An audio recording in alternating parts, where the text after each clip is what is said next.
Hello and welcome everybody to another Pioneer Masters Draft. I'm Paul Cheon, and today we are, again, going back to the mean streets of Pioneer Masters. We just had an amazing draft in Foundations, and I feel like I'm just going to rest on my laurels just for a little bit.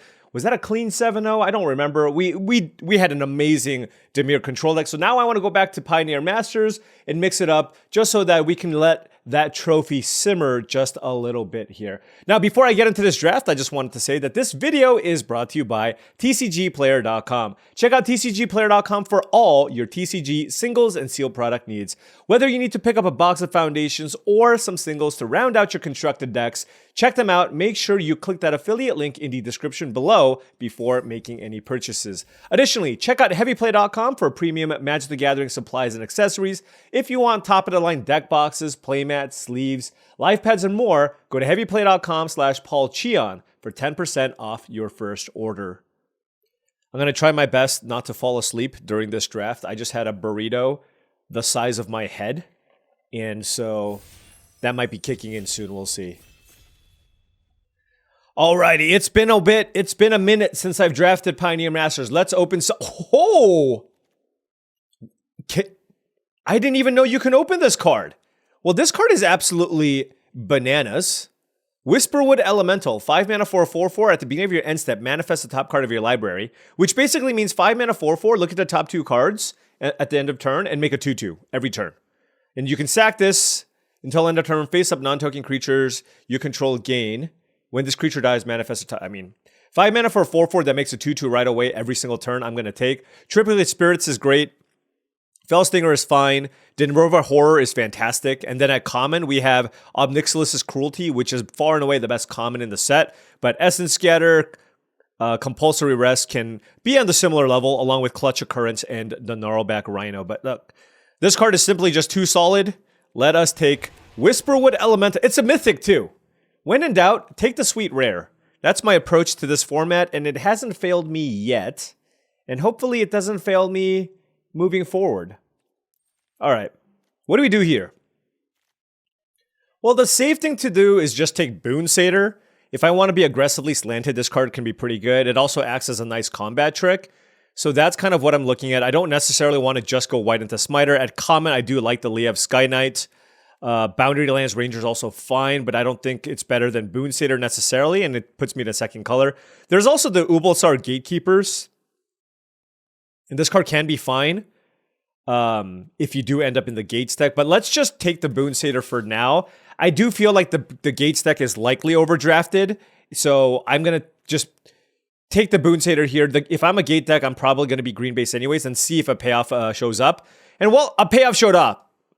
Gates Ablaze is fantastic. This is a sweeper, really, really solid. And I think I want to take it here. Wow, that's a second Gatekeepers. We passed one previously too. All right. It doesn't take a lot to convince me to move into a multicolored Gates Shenanigans deck. I'm going to take it here. Look, black-green seems like it could be open here still, so that's something that's still on the table. For example, Obnixilus's Cruelty is the best card in this pack, so I'm just going to take it. I do like it over Oath of Liliana and Stabwound. So let's take that here. Oh my gosh, are you kidding me? I mean, Polukranos, you should not get 5th pick. Well, green is super duper open. There's also a Wild Slash in this pack, which is a solid removal spell to go with a Gust of Wind, which I really like. But and there's a Simic Gilgate too, but come on. It's a freaking 5th pick Polukranos. Have some respect for the game, folks. This is an interesting pack. The best card is a Liev Sky Knight, but I don't really want that. I'm not really a Dark Deal deck either. There's an Oval Chase Daredevil, but I don't think Black-Green is doing the artifact thing. I could just take a Darksteel Ingot for the splash, or, you know, I could also just take Blood Scrivener if I just end up maybe more of a mid-range deck and it's just a fine 2-mana play. I don't think I want to take Darksteel Ingot this early, and I really dislike the Neskian Asp in general. So, yeah, I'm just going to take Blood Scrivener. If we do end up just more of a Black-Green kind of mid-rangey deck, then certainly this is something that can make it into my deck. I think I'll just take another Boon Satyr here, just a totally fine creature. Seeing a bunch of blue and red cards, Sight Beyond Sight is also okay, if that's where I want to go. But I think I'm just going to take the Boon Satyr just because green is very open, and we're still kind of trying to figure out what our second color should be. So I think it's The safer thing to do is just take the Boon Satyr here and just know that I have a bunch of green monsters and I can go any direction with these green cards that I have. Again, I'm going to take a green card here. It's Leaf Crown Dryad or Voyaging Satyr. I think I prefer the Voyaging Satyr. Leaf Crown Dryad's also fine, but I do like the ramp element of this, and being able to play some of these top-end cards seems like it's something that I want to do. Also, the Boon Satyr requires lots of mana. I think it's somewhat close, but let's take the Satyr. And now we have, well, you know, I'm not seeing all the gate stuff. There's a couple of blue cards here, but is there just a reason not to take Gnarlback Rhino? I think I might just be interested in kind of a large green creature beatdown deck, and the Gnarlback Rhino is a pretty solid green common. So let's just take that, and you know what? Now we're just kind of a Savage Punch deck, aren't we? I mean, I like the Golgari Gilgate here as well, but... Oh, that's a Liev Sky Knight. That's really late. But look at this. To double Boon Satyr, Gnarlback Rhino, Pelucranos, Whisperwood Elemental. Yeah. All right, let's do the Savage Punch thing. Ubulsar Gatekeeper's Table. There's also Cloudfin Raptor if I wanted to draft maybe more of a blue-green tempo deck. Blue seemed reasonably open. And there's also Bident of Thassa, but I'm not super high on the Bident. So, do I want the Gatekeepers or do I want the Raptor? I'll take the Gatekeepers. Oh, I should have taken the Raptor. Oh well. Now we have Nimbus Naiad versus Opal Lake Gatekeepers. I'll take the Gatekeepers. You know what? I don't know why I'm doing this because clearly Gates isn't very open. But blue might be. So maybe I take the Gust of Wind here. I'm not interested in a multicolor Possessed Scab nonsense deck. I don't really like the Asp very much. And yeah, blue definitely seems somewhat open here. But, I mean, we can kind of go any direction here. Black seemed to kind of dry up. Green was the only card to me that seemed especially open. And we didn't table infinite gates. So, you know, there's a Gate Colossus here, but probably something that we shouldn't take. Now, we didn't see a ton of white, but Fleece-Made Lion is a great, great creature. There's nothing in, excuse me, black or green that I like very much. There is Cloudfin Raptor at blue. And there's also just a Fleece-Mane Lion that I can take if I wanted to go maybe more of a white-green beatdown deck. It is just a very good card. And I think it's a better color combination than like a blue-green tempo deck. I don't know, but blue felt pretty open. Huh. Yeah, I'm really kicking myself for not taking the previous Cloudfin Raptor. I'm going to take this Cloudfin Raptor, and I feel like this is where I need to be. But we're kind of waffling between blue and black as our second color. Nothing in green here. There's a Clutch Occurrence. There's a Rurik Thar, which is fine. But I'm just going to take Obnixilus's Cruelty here. Just a really good removal spell. Going black-green is still certainly on the table. Red, definitely not.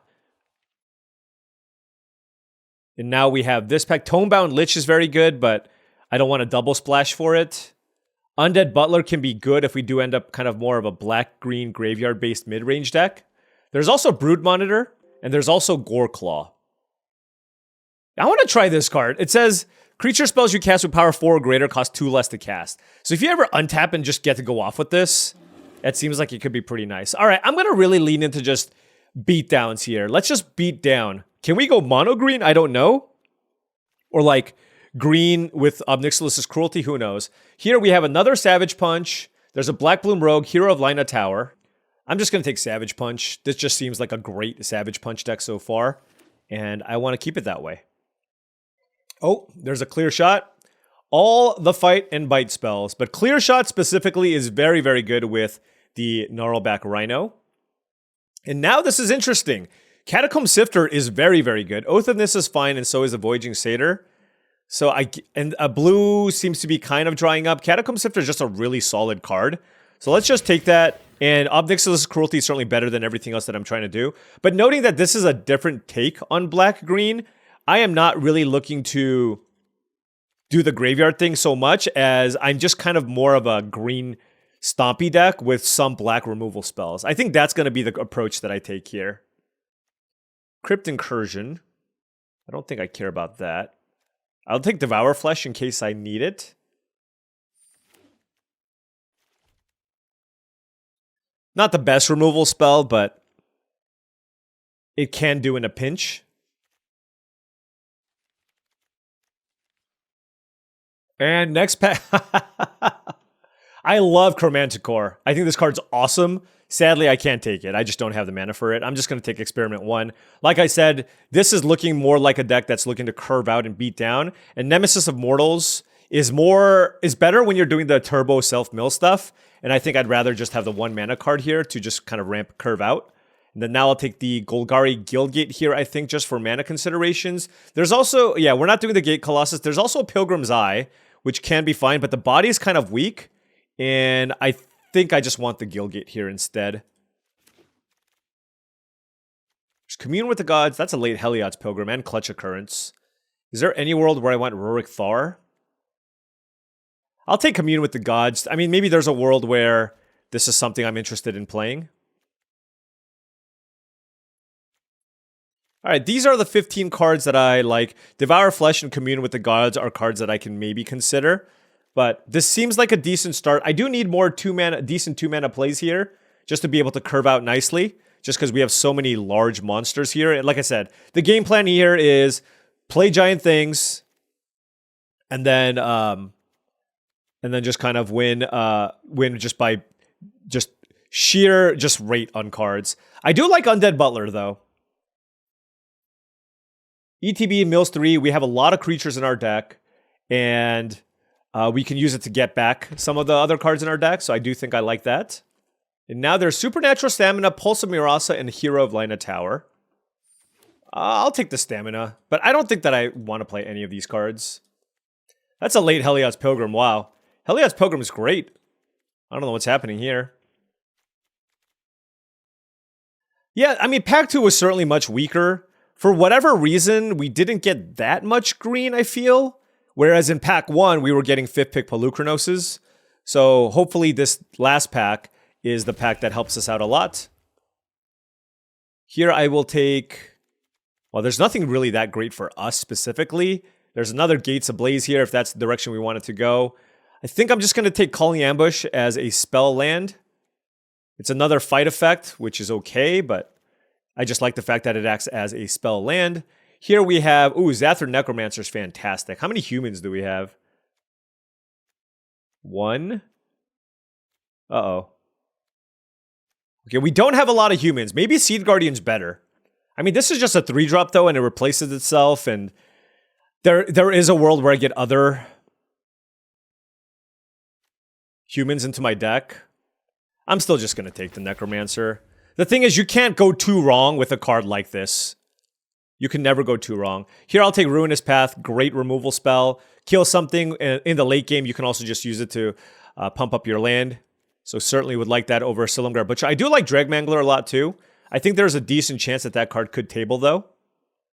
Here, I'll take Leaf Crown Dryad. I do need some more 2-drops. And it's a totally fine 2-drop that you can also use in the late game to bestow. And maybe get some value here with cards like the Gnarlback Rhino. Now what do we have? Dreadhound, is that any good? I don't think so. I kind of like Audacity. I kind of want to try that, I think. It's good with the Gnarlback Rhino. Pumps the power to make Savage Punch better. I think Undead Butler is also a consideration, but I want to try playing with Audacity. I really haven't played with it too much. Here I'll take another Colony Ambush, I think. I don't really care too much for Night Howler. Or do I? It counts all graveyards. You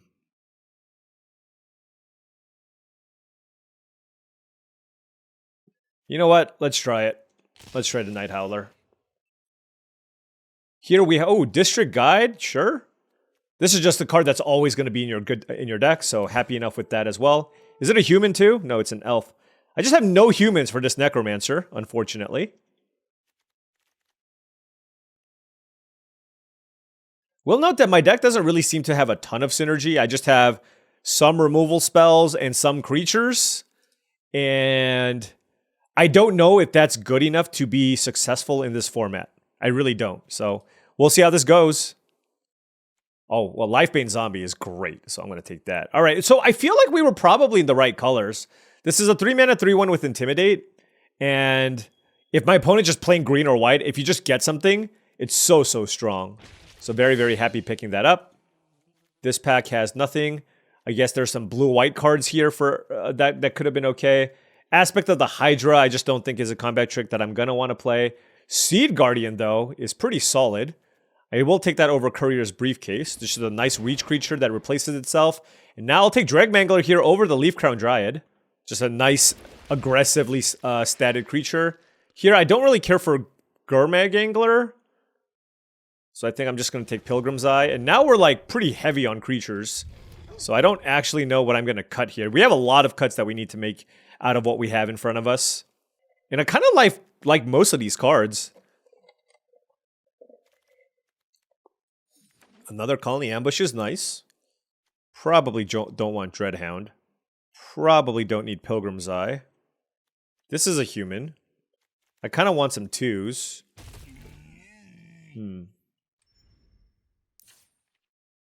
Wow. I have so many cards to cut. Okay, hold on. This, at least, I can cut. 14, 15, 16, 17. Okay.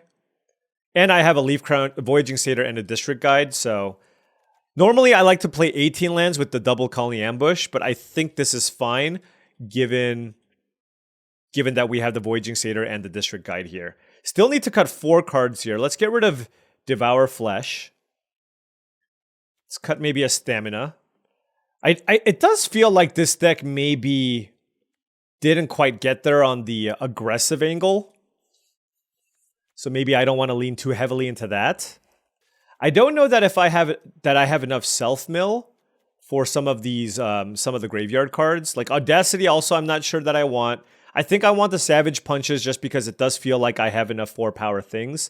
Night Howler is also questionable just because I don't have that much self-mill. So is it the 2 cards on the right here? I like Seed Guardian just because it replaces itself. We have a very, very creature-heavy deck. Also, Experiment 1 can possibly go if I'm not looking to beat down as hard. Could we also cut a Swamp and just play Pilgrim's Eye? And just play even more creatures?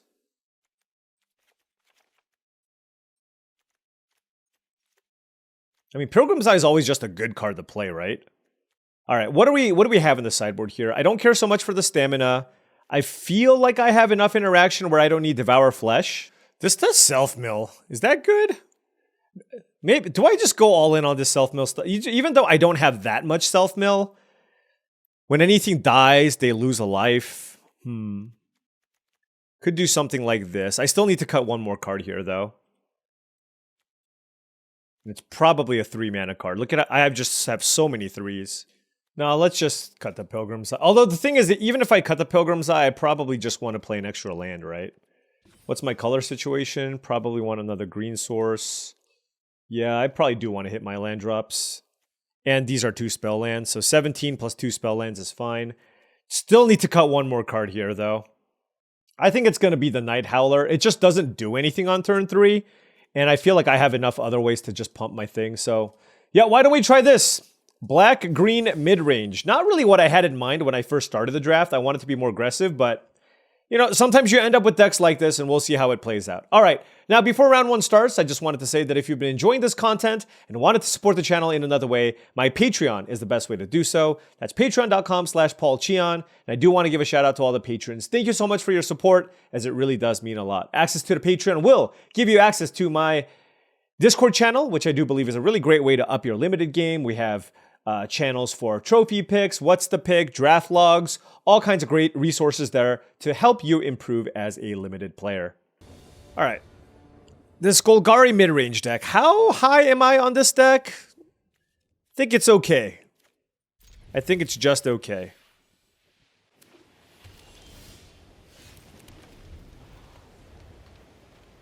Have a decent amount of value, have a decent amount of interaction as well.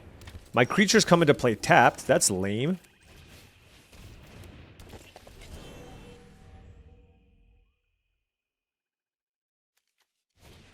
Okay. Aggressive start from the opponent.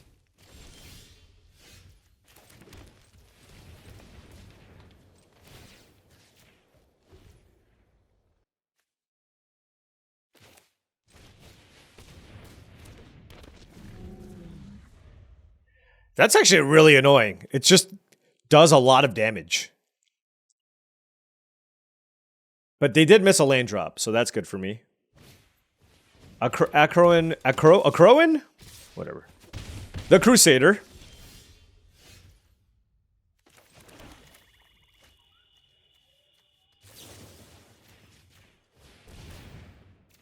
I'm doing this so that I can play out the Undead Butler and not have it come into play tapped. Ooh, we hit a Dreg Mangler. That's nice.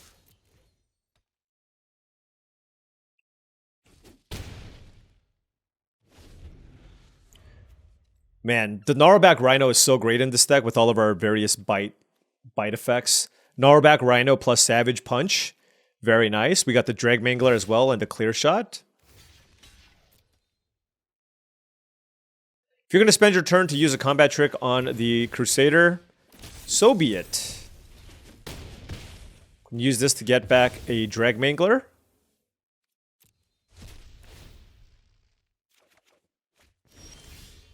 All right. Ooh.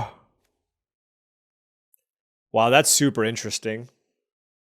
How do I want to do this, though? Man, that can get in for so much damage, potentially. What does it do? Give it flying? No, just +2/+2.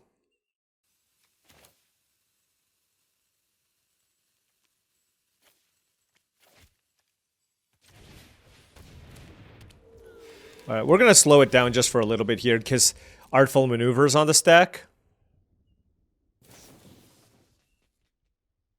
And I want to keep up Clear Shot here.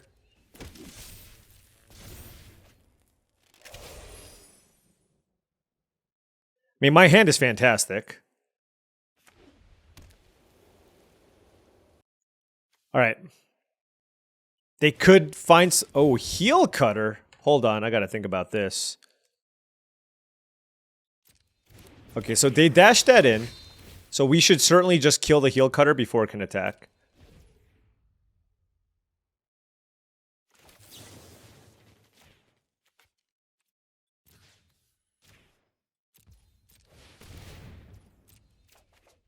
Alright. Now they can't attack me.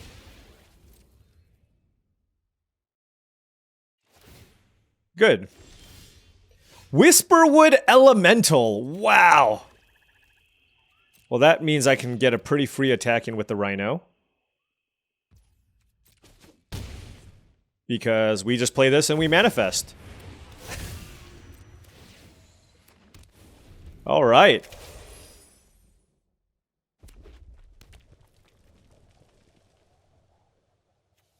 Oh, I thought it was look at the top two. You just manifest the top card, sure. Compulsory Rest. Okay. Sure. This is not as good for them as I think that they think this is, but it's fine. Block. Block. Block. Oh, do I just... That is an interesting question. Do I just want to manifest twice? I think so.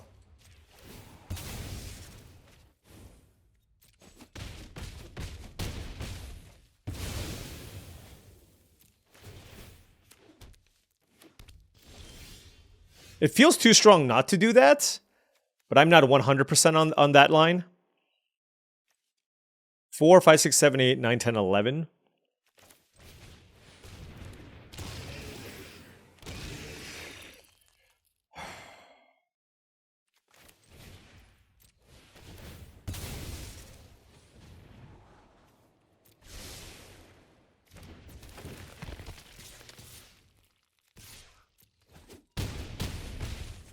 I'm at 7 life. I just don't want to die to nonsense.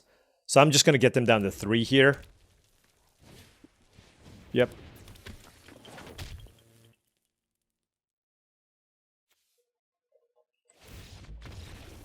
All right. Managed to stabilize against red-white. I don't even know that I played that game particularly well. I'm not super happy, I think. It's just one of those... It doesn't feel weird where you're like, I played my cards... But I'm not sure that I sequenced them perfectly. That's how that game felt. But we still won. We still won. I mean, that was just a game that I had where I had a ton of good options. All right, on the play here, certainly keeping this. Whisperwood Elemental is fantastic. I think I'm probably just going to run out the Colony Ambush tapped as well, just because we need the land. But that's the beauty of these cards. Next turn, we can just go District Guide. Go get a Swamp. What does this do? Okay, sure.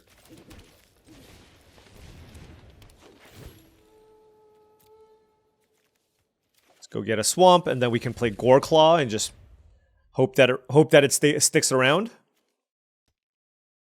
Might as well exert and make a 1/1 is my guess.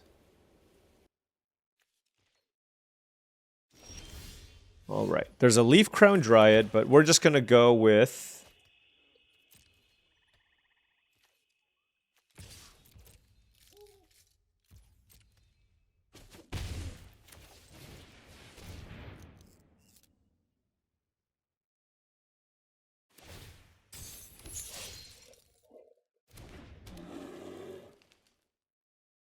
What else can they have? I don't even know what they... I don't know the format enough to know what they can have. Obviously, they can have a Banishing Light effect or whatever. Alright, Hero of Erois is certainly good. Are we going to actually just resolve this Whisperwood Elemental? That's pretty neat. Oh, wait, I can also just resolve Dreadhound. That is also pretty neat. The question is, what is the neater play? Well, one gives me a little more value, but I basically leave 1 mana on the table, but I think that might be worth.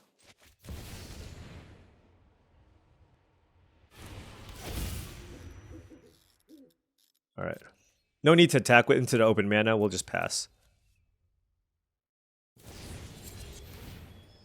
Sure.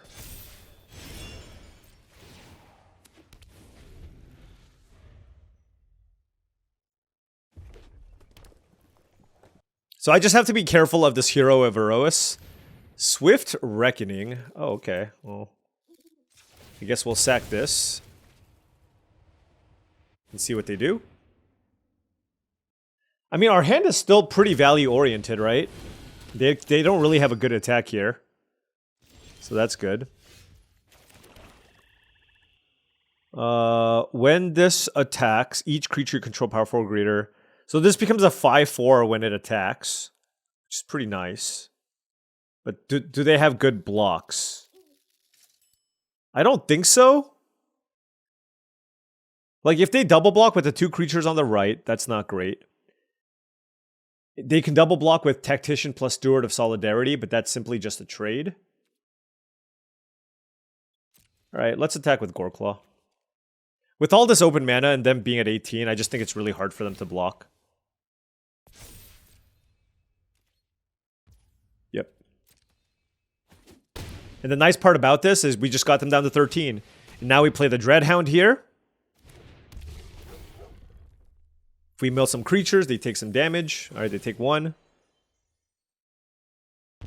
And the Dreadhound also gets Trample next turn. So that is a lot of incoming damage here. And we're still at 20.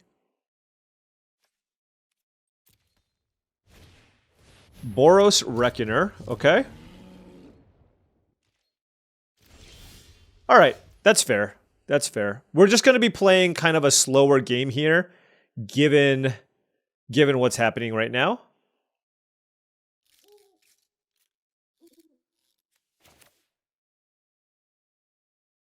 I think I'm just going to play Seed Guardian and pass. The thing is, I want to wait till I get to 6 mana. If I wait till I get to 6 mana, I can actually play both my removal spells, which is really, really good.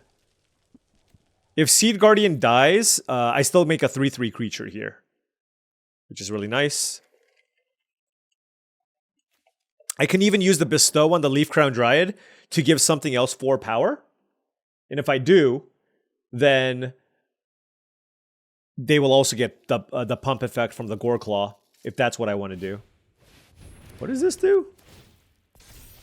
Okay, it's a 3/4 flyer. They keep leaving up a bunch of mana, which I don't like very much. They have 3 cards in hand with 3 open mana. I'm just gonna wait.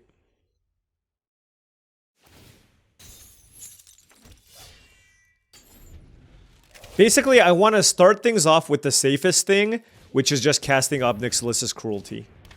Okay, so it looks like they're probably going to get a compulsory rest here. But that's okay. That means there's maybe a shields down moment here. Ordeal of Perforos. Interesting. I see. Oh, and that... Why does it cost 1 mana? Oh, because they have Hero of Erois.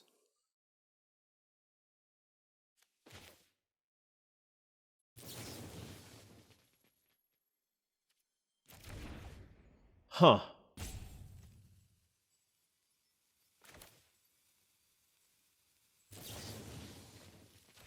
I mean, this is just so much damage. I just feel like it's likely to resolve.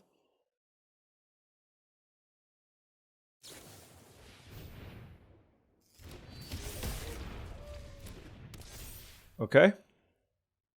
You gonna attack me? Okay. They're gonna take so much damage this turn. Yeah, they're just taking a lot of damage this turn.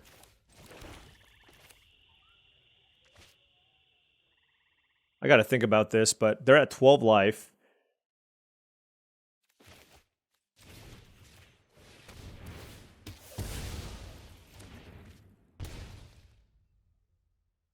Are they just dead? What if I just kill this? That's 12 trample damage. And yeah. Yeah, let's just attack. They're super dead. Yep. We were patient and it ended up paying off. I think, at least. Hopefully. I don't know. I at least would like to say that to make myself feel better about my play. But I will say Pioneer Masters definitely feels like a more difficult format. There's a lot more complexity to it than something like Foundations. Alrighty, on the play here, bit of a slow hand, but I do have turn 3 Lifebane Zombie and Ruinous Path, and hopefully they're green or white. Got a pretty good shot there, right? 40% shot to... that they're one of those two colors. And it's still just a nice evasive creature. How are we ranked 42? I feel like I've just kind of stumbled onto this ranking.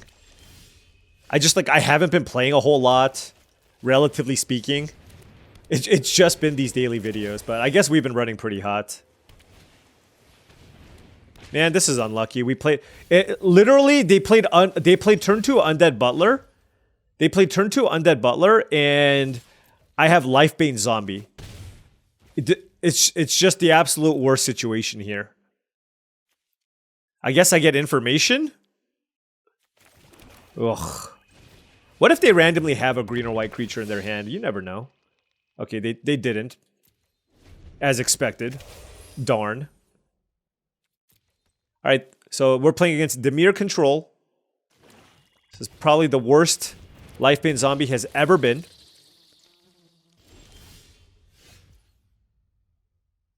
They can get back the Butcher, so just no reason to attack. So I am just going to play District Guide and get a Forest. Like, I could have used Ruinous Path on the Husk, but I feel like I'd rather just wait. And actually, let's just go get the Guildgate here, because I'm just not... I'd rather just play a tap land here, because I'm not doing anything else. And we shall pass. Gust of Wind is kind of annoying. It just matches up very well against this Goreclaw that we have. Now, I can just go ahead and fire off Ruinous Path on Nantuko Husk next turn and just attack for 4. Now, and if I do just draw another land, that's something that I would consider next turn. Right?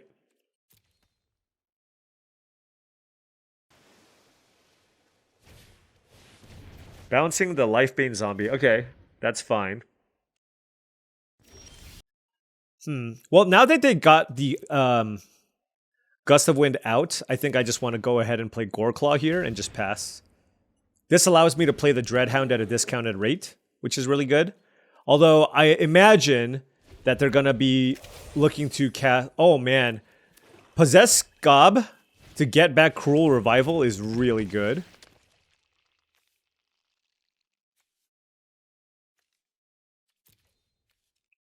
Yep, that is quite nice. Savage Punch is also really good. Hold on. I don't mind that. Although I kind of just want to play a bunch of things. This is a big turn. 1 second. 1 second, please.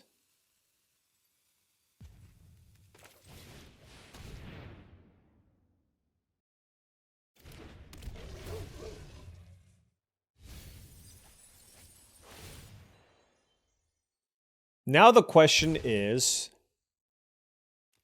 do I go for the Goreclaw attack? I think the answer is no. I just want to get... The thing is, I want to basically use the mana reduction on the Goreclaw when I can. Even though it means that there's a very high likelihood that they're just going to Cruel Revival here. It's a demon dog, not a zombie dog, sadly. Man, I hope... Can you imagine if I had Snakeskin Veil or something? Ugh. Ugh. I mean, what are they going to... I mean, they're just going to kill this, right?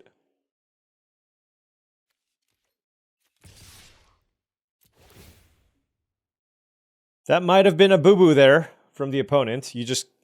Well, maybe not. The thing is, they're going to kill my Dreadhound anyways, right? So...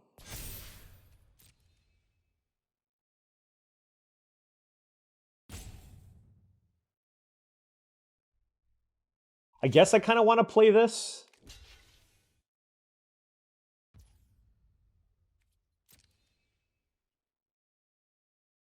It would be pretty wild if they just took all the damage. That's insane to me. I actually think that's legitimately insane.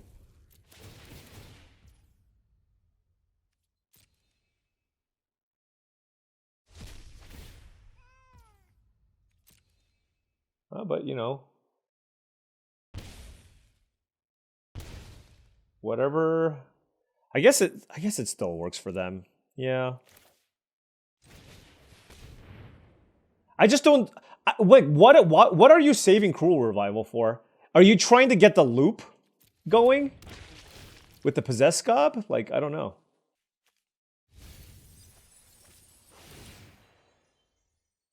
I just feel like they took a whole lot of unnecessary damage.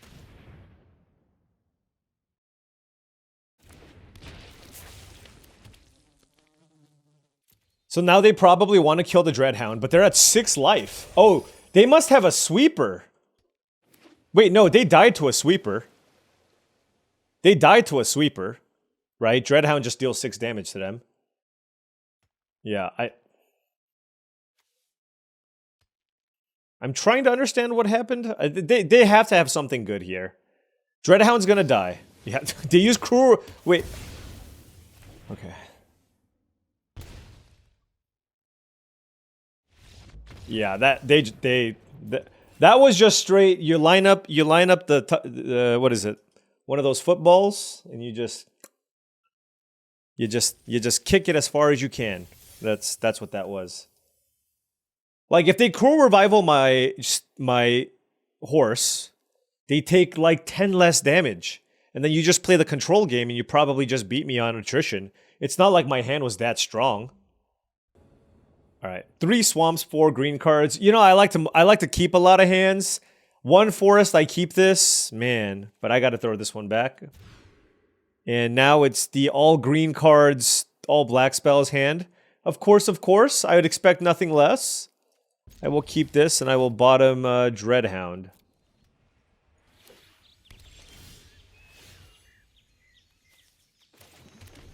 Drew another forest. Okay. Our opponent drafted the Gate Stack, which is not great for us.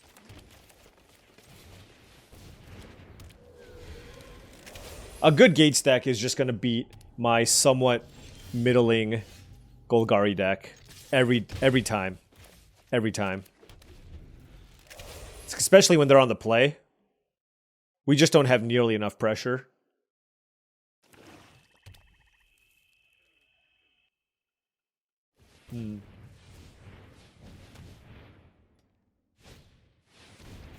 A 4/4 flyer, huh? Fair enough.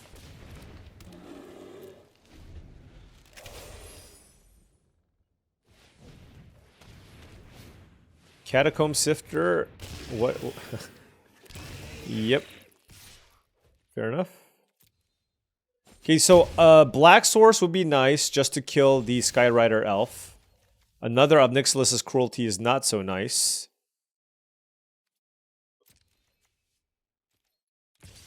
We get to hit for 5. And then we get to play the Whisperwood and hope this is good enough.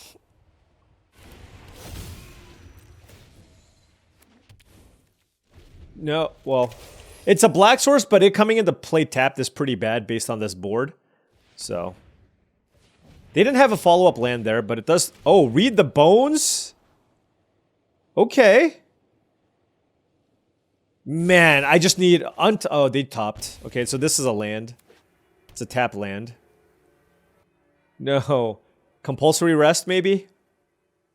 I guess Compulsory Rest isn't that great. Swift Reckoning on Goreclaw.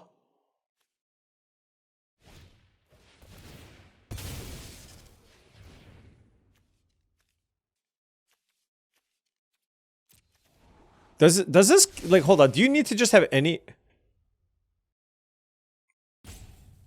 The creature you control gets +++ if it, before it fights if you control a creature power 4 or greater. Man, that's unfortunate.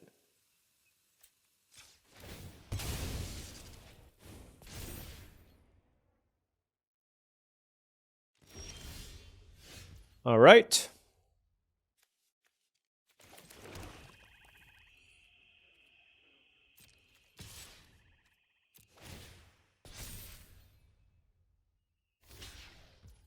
Wow, that was really good for me. Trample? Okay. Their deck they've played a lot of high quality cards in their deck, I will say. Ultimate Price, alright. That's unfortunate. Gatebreaker Ram or something? Okay, a 3/3 Skyrider Elf, I see. I just want to push the aggro here. Get my opponent down to 5. 2 creatures in the graveyard, so Seed Guardian will make a 3/3 when it dies. I still have Ruinous Path if I do draw a swamp. Savage Punch doesn't quite do it. Sadly. I will play Seed Guardian and pass.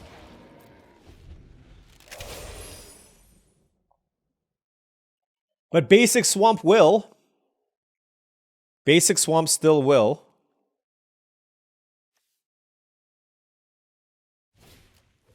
Guild Summit to draw a bunch of cards. Okay, this is such a big turn for me, by the way. Okay, they only tapped one thing. Harpooner is fine. Okay. Forest is not what we want! Darn it!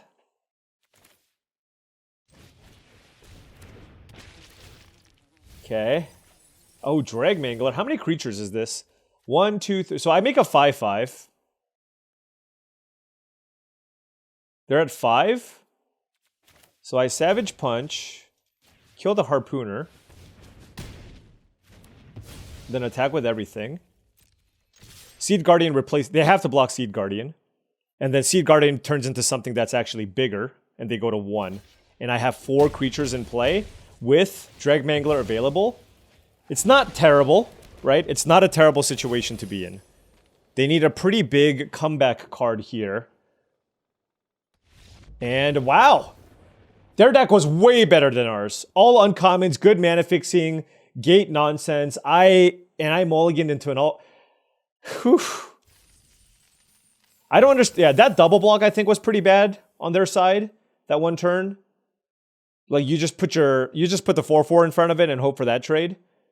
But if I have a removal spell, you just lose that 2/3 for free, basically. So, I don't think I would have done that. Unless you hope that I have nothing and you want to minimize the damage that you take. Alright, opponent on the play. My hand is kind of slow, but I do have Obnixilus's Cruelty and District Guide. I think I'm going to keep this.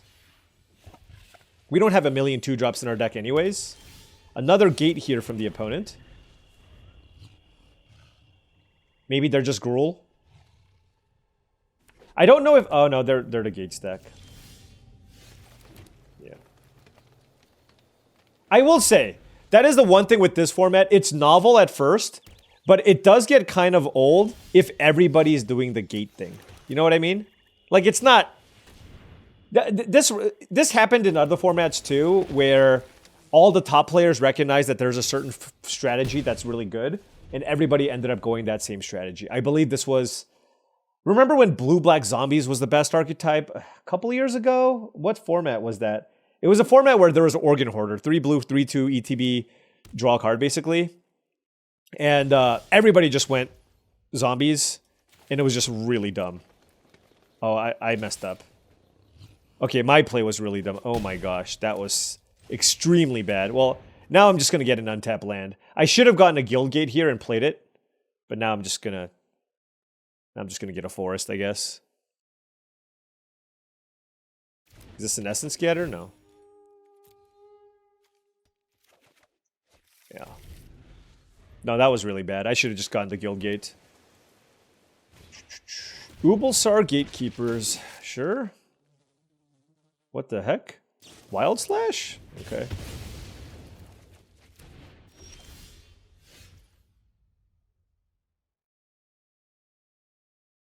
I mean, they're probably going to kill this thing, but...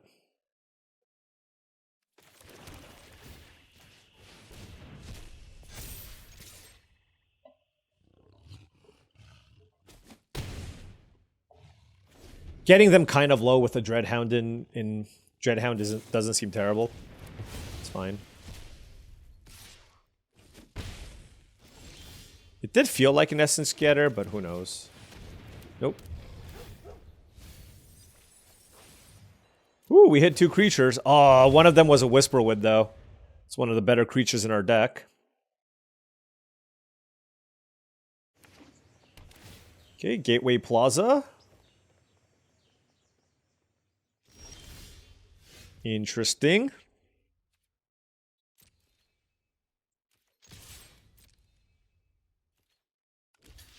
Okay.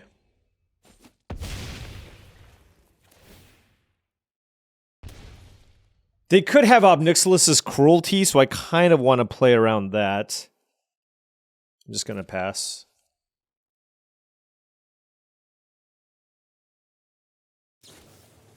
Pulse of Murasa, okay.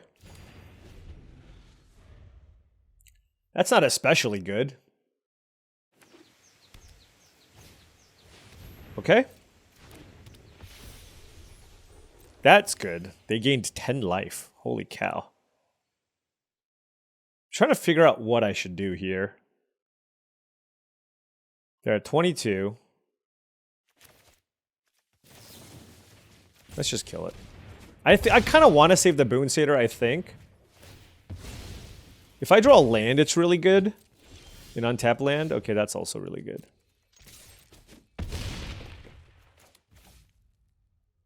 Yeah, let's play Pelucranos. I'm not going to play the Scrivener, obviously, because they have the Gatekeepers. Our hand is really good. Depends on the type of cards that they have, but... our hand is quite nice.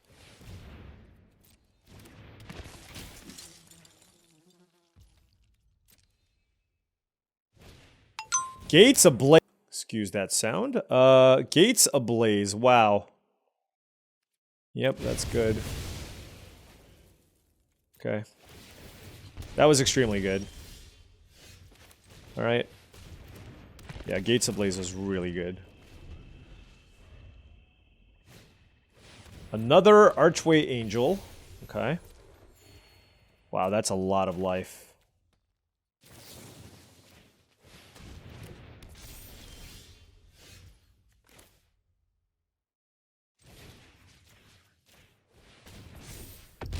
Well, this is a lot of damage. So how about that?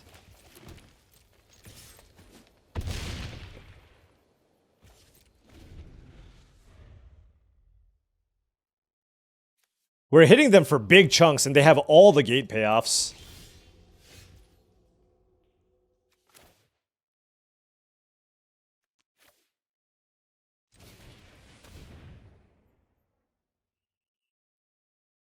Go Undead Butler first here. I don't know that that changes too much. Scatter the winds. Okay. Oh, wow. That's actually really good for us. Because now we get to kill this and then draw a card.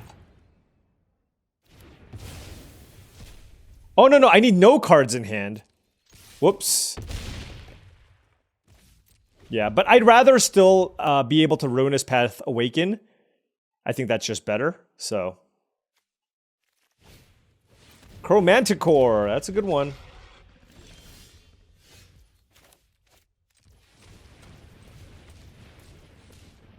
I gotta full control this.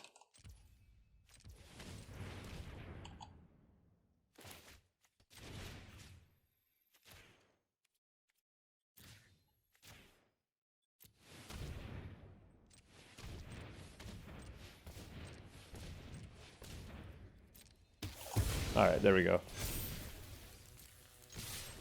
Woo! Their deck was awesome, by the way. Their deck was awesome. Like that is the gate, that is the gate deck you want to draft. We just somehow managed to have enough removal to just kind of push through stuff, and the Archway Angel is not at its best when your opponent's just hitting you with 5/5s. Like, sure, it gains you 10 life, but if I kill the Angel, it's just, I just hit you again really hard with my creatures afterwards. So I feel pretty fortunate to be able to beat that gate opponent. Okay, we are now, I don't even know how, but we have now managed to hit rank 21. Sometimes you just go on a heater, I guess. Feel like we just hit Mythic not too long ago. But let's just keep winning, I guess. I'm in. Are you in for that? I'm in for that. Now, do I play this Colony Ambush? I think the answer is yes. Because just if you look at the way that my hand looks to curve out, I want to play a turn 2 Scrivener, turn 3 Cruelty, turn 4 Gnarlback Rhino. And given that I don't have that untapped green source, I think this is just something that I have to do. Wow, this is brutal, actually. Oh, actually, no. I get to play Undead Butler instead. Which is nice. And we hit a Dreg Mangler, which is cool. But I mostly just like the fact that this is a 2-mana 1/2 that kind of slows them down just a little bit. I wonder what the win rate on this Crusader is. It does feel pretty well supported. And Red-White's looking to beat down and go wide at times. I will admit, that burrito that was the size of my head. Yeah, it's starting to hit. It's starting to hit. I feel it. I do feel it. We'll just say. Might be time to hit the snooze button after this one. So let's just go 7-0. Make it nice and easy. How about that? Here, I'd rather just keep up Obnixilus's Cruelty, I think, over playing the Blood Scrivener. It's just kind of a bad creature on this board. And I think there's a good chance that they might play a good, a pretty relevant and powerful threat this turn. If they don't, I probably won't fire off this Cruelty. But we'll see. Next turn, I can just play the Rhino. And then on turn 5, I can still have the option of going Scrivener plus Cruelty. Acro and Crusader, okay. They could have a removal spell for the Butler here. Wow. Okay, well, I mean, we force it, right? Whatever this might be. This could be an artful maneuver. But I'm glad that I'm the one who got my opponent to flinch first on this exchange. So unless they have 2 spells, I'm looking, or I'm feeling reasonably happy about this.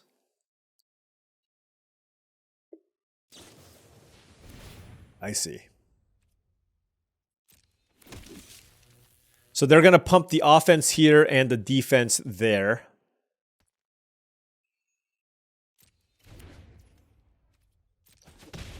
Yep. That's a lot of damage. You know what? Maybe I should have used the Cruelty on the Rimrock Knight. I think that's certainly something that I could have done. Yeah, maybe that was correct. Just to try to... What is happening? They just played Rimrock Knight? I'm probably... Oh, it's the thing that gives haste, right? Nope. What is this? What just happened? Am I dead?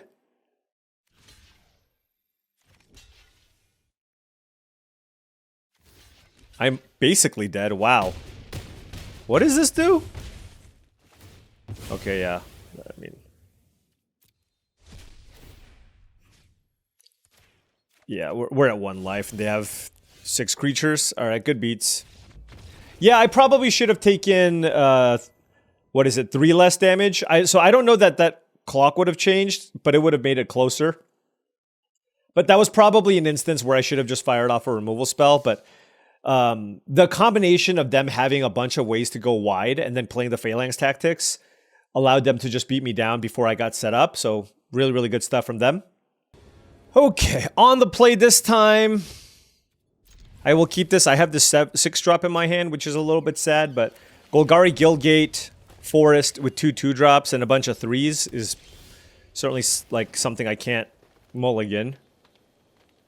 I'm going to lead with the Scrivener just because this hits harder in case my opponent doesn't have a 2-mana play. I don't really care if this dies. This Crusader's really annoying.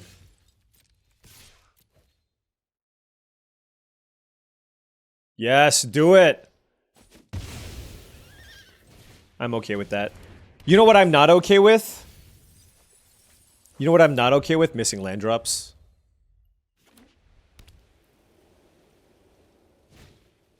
Not okay with that in the slightest. Okay, we're not gonna mess around here. Well... First Strike Vigilance. I mean, I can still kill it on a following turn, right? And it doesn't get a counter. Alright, let's Lifebane Zombie them, actually.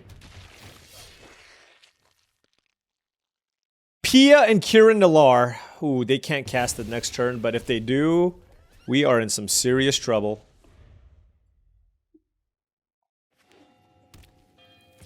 Oh my god, it's happening! Or it's happening very soon. Ah.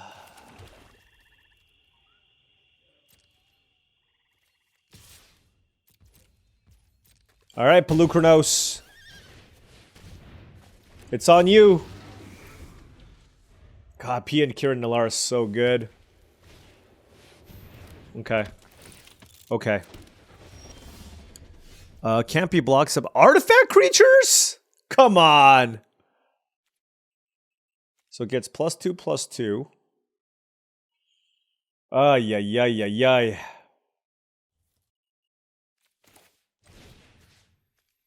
Hold on. Gotta mute you real quick.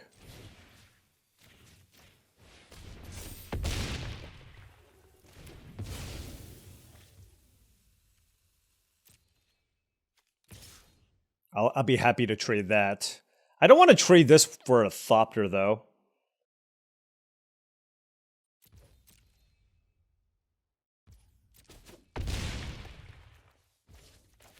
I'm just gonna play it. Like, they can kill it if they want. They can kill both of my small things, but, like, then what, right?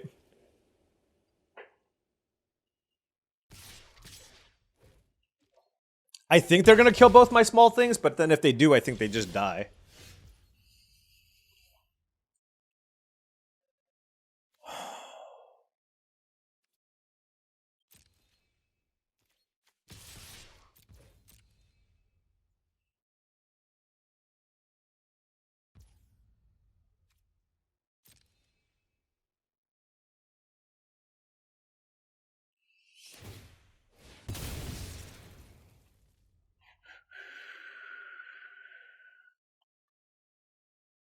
Gotta think about this.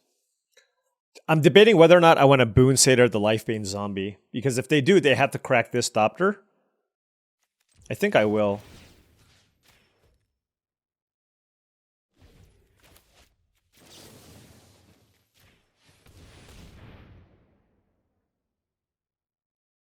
If they kill it in response, I still just get a 4/2, so it's still fine.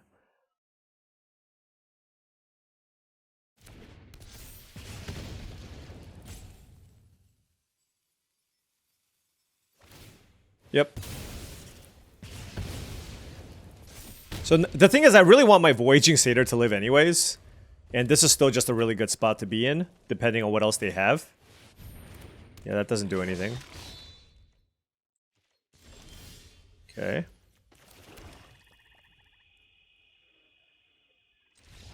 Yeah. We just kind of beat them down with our rate creatures. Okay, we were able to beat Pia and Anax and Cymede. So very, very happy with that. And now we are 6-1. I mean, Paulcheon, Whisperwood Sentinel, Elemental rather. We've got some solid green creatures as well. And some solid removal. So this deck can get it done. Especially against kind of the red-white decks. But I feel like against the more controlling decks, we might have some trouble. All right, for the trophy here. Back-to-back trophies, one in Foundations and one in this format. I'm going to keep this. This is a really solid hand. Turn 2 Satyr into turn 3 Gnarlback Rhino with Savage Punch is very, very nice. I think Zacrid Necromancer is just secretly just a black-white card. When I drafted the black-white deck, I had like 11 humans. Here, it's my only human. Wow, Dimir, Gilgate, Mountain, Devour Flesh. Alright. Remember what I said about control matchups being possibly difficult? Well, we shall see. We shall see.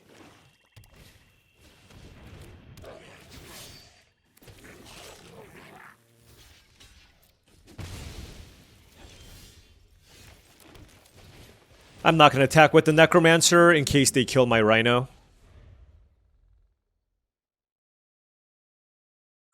Solid start to it. Looks like they're just like Grixis control. We'll see. No, they're just red, black, splashing blue, maybe. No, they're just Grixis. Okay. What the hell? Well, I guess they think I probably have more humans than I do. Alright, well, we ran out of gas, so we are sad. I was really leaning on that Gnarlback Rhino to get me some value. But with just a 2-2 and very likely for our opponent to have more ways to get ahead on cards, I'm not feeling good about this spot.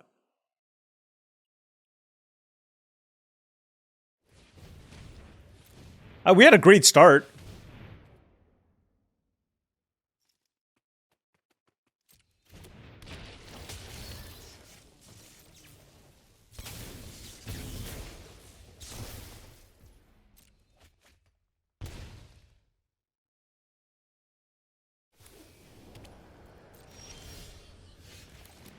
Yep. All right. Well, this game is just a disaster. Our opponent just has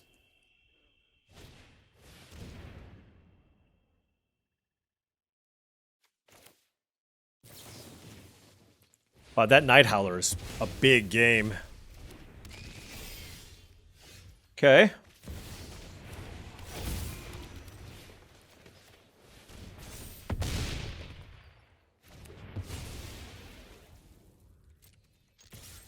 That was about as good of a draw as you can hope for. So, maybe? What? What? I did not expect to win that game. What on earth? I top decked Whisperwood Elemental. They had 5 cards in hand. Surely they have some way to kill my Whisperwood. I cannot believe I won that game. I'll take it. That's back-to-back trophies here. You know, honestly, that's 3 trophies in a row in Pioneer Masters, because the last one, we drafted a double Master of Waves Mono Blue Devotion deck, and the one before that, we drafted a 5-color Chromanticore deck with 2 Planeswalkers. It even really wasn't much of a gate deck, and now we drafted what I thought was going to be kind of a middling black-green deck, but it ended up just getting there still, right? I mean, just proof that, look, you just draft a deck with a reasonable mana curve. We did have a couple of rares, right? Paulcheon, Whisperwood Elemental, hey, even Goreclaw was pretty good. And Dreadhound overperformed as well. I thought 6 mana for a 6/6 was just not strong enough in this format, but the fact that it dodges Ob Nixilis' Cruelty is very relevant. The fact that the black decks care about self-mill is relevant. And then the static on this is also quite strong, especially if you can attack a little bit. And then this helps finish off games.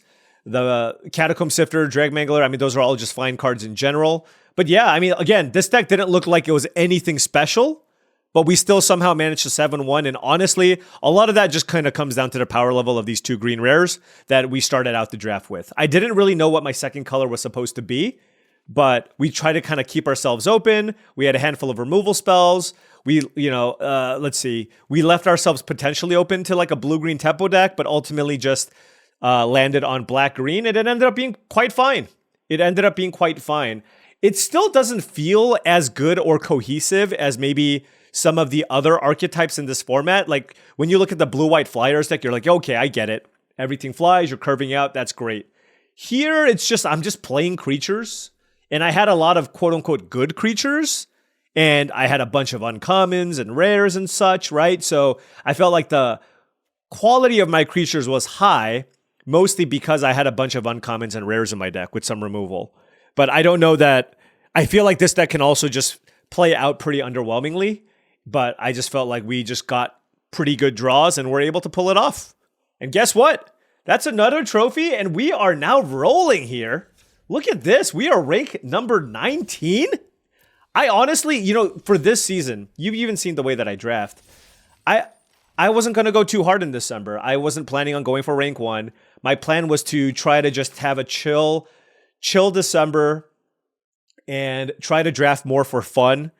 If I see a cool rare, I take it, try to draft around it. I'm not going to sabotage my whole draft, obviously, but just be a little bit more flexible and try to showcase a few more archetypes. And I feel like I've been pretty successful with that. But at the same time, we've still been able to rattle together these wins, which feels great, right? The fact that I can showcase different ways you can draft the format while also still having some decent success at the same time, that is the true dream when it comes to being a content creator, right? Can't just draft the same thing over and over again necessarily, unless the whole shtick is, of course, going for rank 1, which for this month, not really trying to do, but maybe we'll just accidentally break the top 10. We'll see. But rank 19, really, really happy with that result. Probably going to do another Foundations draft and then go back, another Pioneer Masters draft, and then maybe go back to Foundations, do a little more ping-ponging. And then, of course, there's another thing. Let me know what you think about this. This weekend, there is a qualifier weekend. It is Foundation sealed. I am already qualified for Arena Championship 8. However, this is a free roll. I have a free entry into the qualifier weekend, and I can win a bunch of gems.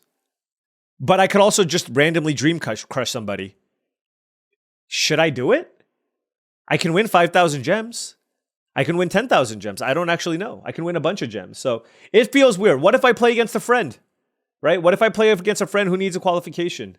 So it's just, it's kind of a weird spot. Let me know what you think, though. Should I just avoid all the nonsense altogether? Besides, I'm not the biggest fan of Foundation Sealed anyways. Or should I just jam one just to win a bunch of gems and kind of see how this goes?